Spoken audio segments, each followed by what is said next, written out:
Ha. Hamı deyir vaxt sağaldır, yox. Vaxt sadəcə öyrədi necə susmağı. Gülürəm insanlara, danışır ürək. Amma içimdə dərin boşluq yatır.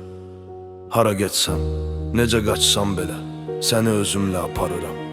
Bu seçim deyil, talih kimidir. Unutmaq yox, səssiz daşımaqdır.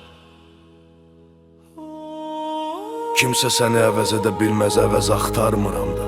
Çünki bir dəfə həqiqi işıq görən kölgəyə razı olmaz.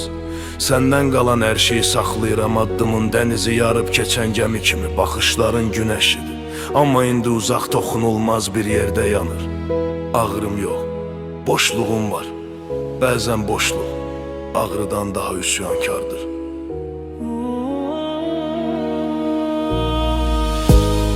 Mən səni geri istəmirəm, mən səni itirmədiyim yerdə saxlayıram.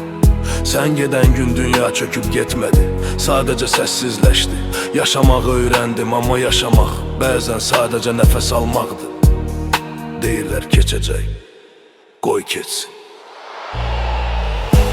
Amma xatirələrin yox, çünki xatirə yox olarsa mən də yox olaram biraz. Sən yara deyilsən, sən hissən. İz bəzən ömrün ən sağ qalan hissəsidir. Səni saxlamıram, özümü saxlayıram ki, səsini itən yerdə mən də etməyim.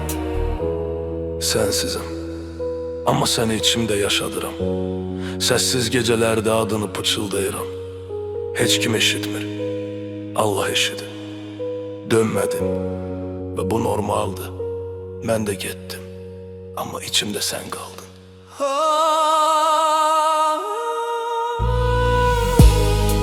Sənin yoxluğun soyuq külək kimi, amma nəfəs alıram hələ də. Çünki nəfəsimdə izlərin var. Nə olsun ki yanımda deyilsən, mən hələ də səninlə danışıram. Köhnə xatirələrdən yeni gün yaradıram. Sənsiz yaşayıram, amma sənsiz deyiləm.